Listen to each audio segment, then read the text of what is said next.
साल 2025 की शुरुआत इंडियन स्टॉक मार्केट के लिए बहुत अजीबोगरीब तरीके से हुई है। अभी कुछ टाइम पहले एक मोस्ट इंपॉर्टेंट डेटा सामने आया था कि 29 साल में ऐसा पहली बार हुआ है कि इंडियन स्टॉक मार्केट लगातार 5 महीने निगेटिव में क्लोज हुआ हो। ऐसा 29 साल में कभी नहीं हुआ था कि इंडियन स्टॉक मार्केट लगातार 5 महीने निगेटिव में रहा हो। अभी कल के दिन एक और डेटा सामने आया है कि जो पिछला हफ्ता रहा है, पिछले हफ्ते के अंदर में हमारा इंडियन स्टॉक मार्केट बहुत तेजी के साथ ग्रो किया है। लगभग 5 के पांचों दिन मार्केट ऊपर ही क्लोज हुआ है, मार्केट पॉजिटिव में ही क्लोज हुआ है। तो जो पिछला हफ्ता रहा है ना, ये पिछले 4 साल का सबसे अच्छा हफ्ता रहा है। मतलब पिछले 4 साल के अंदर में इतना अच्छा हफ्ता कभी नहीं गया था। मतलब इस पूरे साल के अंदर में अभी केवल 3 महीना ही बीता है और 3 महीने में 2 खबर आ चुकी है। एक 29 साल में पहली बार हुआ है कि 5 महीने लगातार मार्केट निगेटिव में क्लोज हुआ है और एक ऐसी खबर आई है जो बहुत ही चौंका देने वाली है। अचानक से यहां पे बेयर रन चल रहा था और अचानक से ऐसी खबर आ गई कि पिछले 4 साल में ऐसा हफ्ता कभी हुआ ही नहीं था जो पिछला हफ्ता अभी गुजरा है। अब यहां पे एक और मोस्ट इंपॉर्टेंट चीज है, जो हमारा इंडियन रुपी है, इसके अंदर भी एक बढ़ोतरी देखने को मिला है। तो 2 साल में ऐसा पहली बार हुआ है कि इंडियन रुपी की वैल्यू इतनी अच्छे तरीके से ग्रो किया है एक हफ्ते के अंदर में। मतलब इतनी अच्छी ग्रोथ इंडियन रुपी के अंदर में, इंडियन करेंसी के अंदर में पिछले 2 साल के अंदर में नहीं हुआ था किसी भी एक हफ्ते के अंदर में। तो इतनी सारी चीजें केवल एक हफ्ते में बदल गई हैं। क्या ये बुल रन की शुरुआत है? क्या आपको अब बुल रन देखने को मिल सकता है आने वाले कुछ हफ्तों के अंदर में, या केवल ये बहुत बड़ा ट्रैप है? ये रिटेल इन्वेस्टर्स को फंसाने के लिए एक तरीके का ट्रैप रचा गया है, जिसके अंदर बहुत सारे लोग खुश हो जाएंगे कि मार्केट बुल रन आ गया है, तो अब लोग पैसा इन्वेस्ट करना स्टार्ट करेंगे और आगे जाके मार्केट और नीचे गिरने वाला है। इस पूरे वीडियो के अंदर हम इसी के बारे में बात करने वाले हैं कि आखिर में क्या रीजन है, कौन से मोस्ट इंपॉर्टेंट रीजन है जिसके वजह से अभी के टाइम में पिछले हफ्ते के अंदर में एक अच्छी खासी ग्रोथ देखने को मिला इंडियन स्टॉक मार्केट में, और इस ग्रोथ के पीछे कितनी मजबूती है इसके बारे में बात करेंगे। कहीं ये खोखली मजबूती तो नहीं है? क्या ये बुल रन के बाद एक बहुत बड़ा गिरावट तो नहीं आने वाला है? इसके बारे में भी हम बात करने वाले। तो अगर आप एक स्टॉक मार्केट के या म्यूचुअल फंड के या स्टॉक मार्केट में कहीं भी पैसा इन्वेस्ट करते हैं, किसी भी तरीके से पैसा इन्वेस्ट करते हैं, आपके लिए वीडियो बहुत ज्यादा इंपॉर्टेंट है, क्योंकि अगर आप यहां से इस पूरे वीडियो को वॉच करते हैं तो आपको इन्वेस्टिंग डिसीजन लेने में बहुत ज्यादा आसानी होने वाली है। सबसे पहले हम बात करें कि अभी के टाइम में इंडियन स्टॉक मार्केट के अंदर क्यों तेजी देखने को मिल रहा है, उसके पहले हम ये देख लेते हैं कि पिछले एक हफ्ते के अंदर में जो हमारे मेन इंडेक्स है उसके अंदर कितनी रिकवरी देखने को मिली है। अगर बात करें भारत के सबसे मेन इंडेक्स के बारे में, यानी कि निफ्टी 50 के बारे में, तो लगभग 1000 पॉइंट की आपको ग्रोथ देखने को मिला है। लगभग 6% ऊपर गया है 3 मार्च से लेके 21 मार्च के बीच में। 3 मार्च से एक अच्छी खासी आपको रैली देखने को मिल रही है हमारे इंडेक्स के अंदर में। वहीं अगर बात करें अपने मिड कैप इंडेक्स की, तो मिड कैप के अंदर लगभग 1700 पॉइंट की ग्रोथ देखने को मिला है। 3 मार्च से लेके 21 मार्च के बीच में लगभग आपको 10 से लेके 10.5% की ग्रोथ देखने को मिला है मिड कैप के अंदर में। एंड अगर स्मॉल कैप की बात करें तो लगभग 13% की ग्रोथ देखने को मिला है 3 मार्च से लेके 21 मार्च के बीच में। लगभग 1700 पॉइंट ऊपर भाग चुका है हमारा स्मॉल कैप इंडेक्स। अब ये जो पिछले हफ्ते के अंदर में इंडियन स्टॉक मार्केट के अंदर तेजी देखने को मिला है, इसके पीछे का सबसे पहला रीजन है एफआईआई की बाइंग। मतलब कि फॉरेन इन्वेस्टर्स दोबारा मार्केट में पैसा इन्वेस्ट करना स्टार्ट कर चुके हैं। लगातार 2 दिन एफआईआई ने बहुत तगड़े तरीके से बाइंग किया है।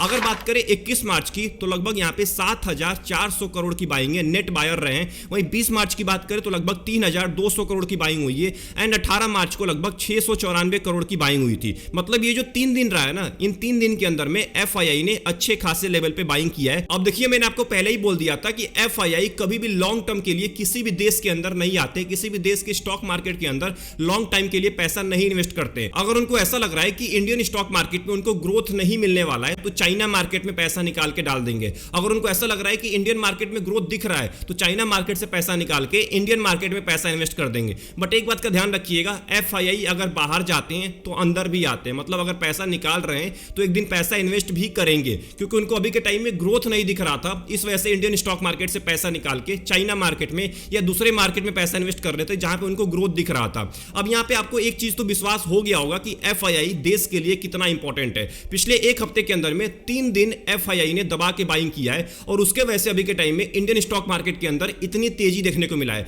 पिछले 5 महीने से, पिछले 5-6 महीने से डीआई बाई कर रहा था, रोज बाई कर रहा था, एफआईआई से ज्यादा ही बाई कर रहा था। उसके बाद भी मार्केट ऊपर नहीं जा रहा था, बट अभी के टाइम में मार्केट ऊपर जा रहा है केवल 3 दिन एफआईआई के बाइंग करने से। सोचिए एफआईआई देश के लिए कितना इंपॉर्टेंट है। लोग बोलते हैं ना कि डीआई तो बाइंग कर ही रहे हैं, रिटेल इन्वेस्टर के द्वारा, म्यूचुअल फंड के द्वारा पैसा इन्वेस्ट किया जा रहा है, तो मार्केट थोड़ी नीचे गिरेगा। मैं मानता हूं मार्केट ज्यादा नीचे नहीं गिरेगा, मिलेगा, बट मार्केट ऊपर भी नहीं जाने वाला है जब तक एफआईआई मार्केट के अंदर पैसा नहीं इन्वेस्ट करते हैं। दूसरा रीजन है इंडियन स्टॉक मार्केट में तेजी आने का, यूएस फेड रेट। अब देखिए पॉवेल भाई साहब ने साफ साफ बोल दिया है कि इस साल के अंदर में 2 रेट कट किया जाएगा। उन्होंने पूरी तरह से कंफर्म कर दिया है कि 2 रेट कट होगा। अब इसको स्टॉक मार्केट एक पॉजिटिव वे में लिया है, बहुत ही अच्छे तरीके से लिया है पॉजिटिव वे में, जिसके वजह से आपको बहुत तेजी देखने को मिल रहा है। अब देखिए पॉवेल भाई साहब ने यह भी बोला है कि यूएस के अंदर अनएम्प्लॉयमेंट रेट बढ़ता जा रहा है, इन्फ्लेशन बढ़ने का खतरा है, एंड अभी के टाइम में जीडीपी ग्रोथ के अंदर कुछ खास बढ़ोतरी देखने को नहीं मिल रही है। इसके बावजूद भी उन्होंने बोला है कि रेट कट किया जाएगा, 2 रेट कट किया जाएगा।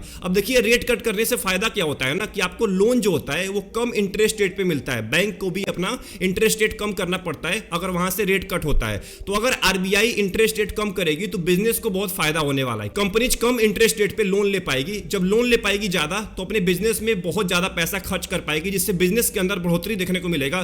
कंपनीज का सेल बढ़ेगा तो प्रॉफिट बढ़ेगा, जब प्रॉफिट बढ़ेगा तो यहां पे स्टॉक मार्केट भी ग्रो करने वाला है, क्योंकि कंपनीज के रेवेन्यू की वजह से ही पिछले 2-3 महीने से मार्केट नीचे गिर रहा था। अब जब कंपनीज की रेवेन्यू बढ़ जाएगा लोन लेने से, तो यहां पे स्टॉक मार्केट के अंदर बहुत ही अच्छा इंपैक्ट पड़ने वाला है। एंड यहां पे सबसे मोस्ट इंपॉर्टेंट, अगर इंटरेस्ट रेट कट किया जाएगा तो जो आम जनता है, आम जनता भी लोन ले पाएगी कम इंटरेस्ट रेट पे, जिससे वो ज्यादा खर्च कर पाएगी, कंजम्पशन ज्यादा बढ़ पाएगा। जब कंजम्पशन ज्यादा बढ़ता है तो जीडीपी के अंदर भी बहुत ज्यादा इंपैक्ट पड़ता है, जीडीपी ग्रोथ भी अच्छी खासी होती है। तो रेट कट करने से बहुत ज्यादा फायदे होते हैं, इसीलिए स्टॉक मार्केट इसको बहुत ही पॉजिटिव वे में लेता है। और ये सबसे बड़ा रीजन है जिसके वजह से पिछले हफ्ते के अंदर में स्टॉक मार्केट में एक अच्छी खासी ग्रोथ देखने को मिला है, स्पेशली इंडियन स्टॉक मार्केट के अंदर। तीसरा रीजन है मार्केट के अंदर ग्रोथ आने का, यूएस ट्रेजरी बॉन्ड यील्ड। अब देखिए अभी के टाइम में बॉन्ड के अंदर एक अच्छी खासी गिरावट देखने को मिला है। पिछले एक हफ्ते के अंदर में लगभग 6% की गिरावट हुई है यूएस बॉन्ड के अंदर में। अब इसके वजह से इंडियन स्टॉक मार्केट इसको पॉजिटिव वे में ले रहा है। जो भी स्टॉक मार्केट होता है, जब भी बॉन्ड नीचे गिरता है ना तो स्टॉक मार्केट ऊपर जाता है। अब ऐसा क्यों होता है? अब मान के चलते हैं जो फॉरेन का इन्वेस्टर है वो इंडियन स्टॉक मार्केट के अंदर पैसा इन्वेस्ट कर रहा है, जहां से उसको लगभग 6-7% का ही रिटर्न मिलता है इन्फ्लेशन कट करने के बाद, या रुपये से डॉलर में कन्वर्ट करने के बाद लगभग उसको 6-7% का रिटर्न मिलता है। और यूएस बॉन्ड के अंदर भी लगभग आपको 5-6% का रिटर्न मिलता है लंबे टाइम के अंदर में। तो जब ऐसा होता है ना तो एफआईआई को ऐसा लगता है कि मैं क्यों इतना रिस्क लेके इंडियन स्टॉक मार्केट में पैसा इन्वेस्ट करूं, टैक्स भरूं या इन्फ्लेशन एडजस्ट करूं वहां पे, या रुपये से डॉलर के अंदर कन्वर्ट करके ऑटोमेटिक मेरे पैसे की वैल्यू कम हो जाती है। तो इतना रिस्क लेने से अच्छा है मैं यूएस बॉन्ड के अंदर बैठे बैठे पैसा कमा लूंगा, तो मैं क्यों जाऊंगा स्टॉक मार्केट के अंदर में। अब इसी वजह से जब यूएस बॉन्ड नीचे गिरता है तो इंडियन स्टॉक मार्केट के अंदर आपको तेजी देखने को मिलता है, क्योंकि अब एफआईआई वहां से पैसा निकाल के स्टॉक मार्केट में पैसा इन्वेस्ट करने के बारे में सोचेंगे, क्योंकि वहां पे उनको रिटर्न कम मिलेगा। चौथा और मोस्ट इंपॉर्टेंट रीजन अभी के टाइम में इंडियन स्टॉक मार्केट में तेजी आने का है, इंडियन रुपी का एप्रिसिएट होना।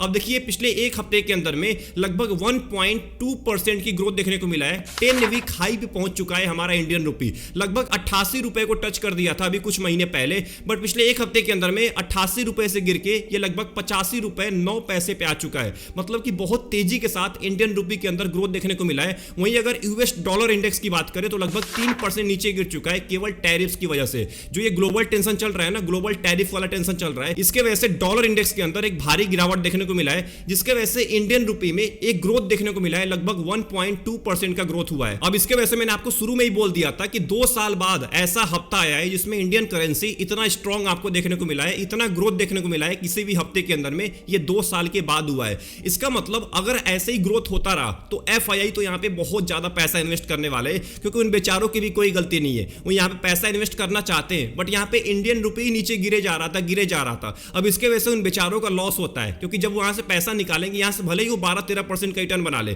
जब यहां से पैसा निकालेंगे तो पहले तो उनको डॉलर में कन्वर्ट करना पड़ता है, रुपये से डॉलर में कन्वर्ट करना पड़ता है, उनको टैक्स भरना पड़ता है। ये सब चीजें भरने के बाद ना उनका रिटर्न ऑटोमेटिक कम हो जाता है। तो इसीलिए जब यहां पे रुपये स्ट्रांग होगा, रुपये की वैल्यू बढ़ेगी, तो एफआईआई बहुत ज्यादा पैसा इन्वेस्ट करने वाले हैं इंडियन मार्केट के अंदर में। एंड जो आखिरी रीजन है जिसके वजह से स्टॉक मार्केट के अंदर तेजी देखने को मिल रहा है, इसका नाम है महंगाई, यानी कि इन्फ्लेशन। अब देखिए जो इंडिया का रिटेल इन्फ्लेशन है ये जनवरी महीने के अंदर में 4.3% का था, बट ये फरवरी महीने के अंदर में घट के हो चुका है 3.6% का, यानी कि अपने 7 महीने के लो पे आ चुका है, 7 महीने के लो पे आ चुका है। अब इसके वजह से स्टॉक मार्केट में एक तेजी देखने को मिल रहा है, क्योंकि अक्टूबर 2024 के अंदर में जो ये इन्फ्लेशन था वो 6.2% पे था, मतलब कि 6% से भी ज्यादा हो गया था।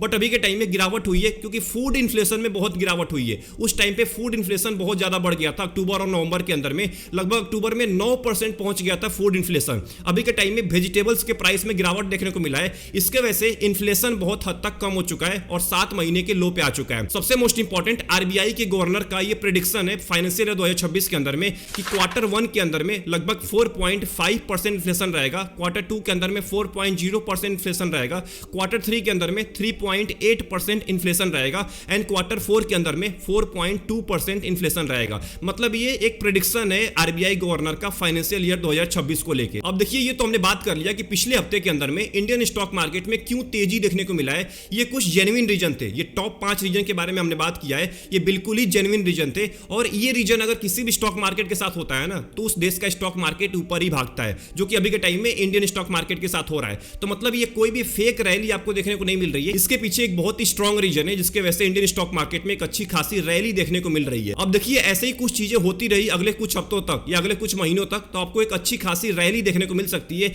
बट यहाँ पे सबसे मोस्ट इंपॉर्टेंट चीज, सबसे मोस्ट इंपॉर्टेंट डेट सामने आने वाला है 2 अप्रैल का। 2 अप्रैल को रेसिप्रोकल टैरिफ अप्लाई होने वाला है। ट्रम्प भाई साहब ने साफ साफ बोल दिया है, वो मानने को तैयार है ही नहीं। वो ये बार बार बोल रहे हैं कि रेसिप्रोकल टैरिफ अप्लाई होगा। भले ही भारत के साथ हमारी कितनी भी दोस्ती है उसके बावजूद भी रेसिप्रोकल टैरिफ अप्लाई किया जाएगा। रेसिप्रोकल टैरिफ क्या होता है कि जितना इंडिया टैक्स लगाता है यूएस के ऊपर, यूएस के प्रोडक्ट के ऊपर, उतना यूएस भी लगाने वाला है। क्योंकि इंडिया बहुत ज्यादा टैक्स लगाता है तो यूएस भी बहुत ज्यादा टैक्स लगाएगा। अब इसके वजह से इंडियन स्टॉक मार्केट इसको नेगेटिव वे में लेने वाला है। अगर अगले हफ्ते के अंदर में, जो अगला हफ्ता आने वाला है मंडे से, अगर इसमें कोई गलत न्यूज नहीं आती है तो अगला हफ्ता भी आपको सही देखने को मिल सकता है। बट जो उसका अगला हफ्ता होने वाला है जिसके अंदर रेसिप्रोकल टैरिफ अप्लाई होने वाला है उसमें आपको गिरावट देखने को मिल सकती है अगर टैरिफ अप्लाई होता है। नहीं तो अगर ट्रम्प भाई साहब का दिमाग घुमा और बोल दिया उन्होंने कि टैरिफ नहीं अप्लाई होगा तब तो आपको एक रैली देखने वाली है, बुल रन की रैली देखने वाली है। बट अगर उन्होंने बोल दिया कि टैरिफ अप्लाई होगा और टैरिफ अप्लाई हो गया तो आपको एक गिरावट भी देखने को मिल सकता है।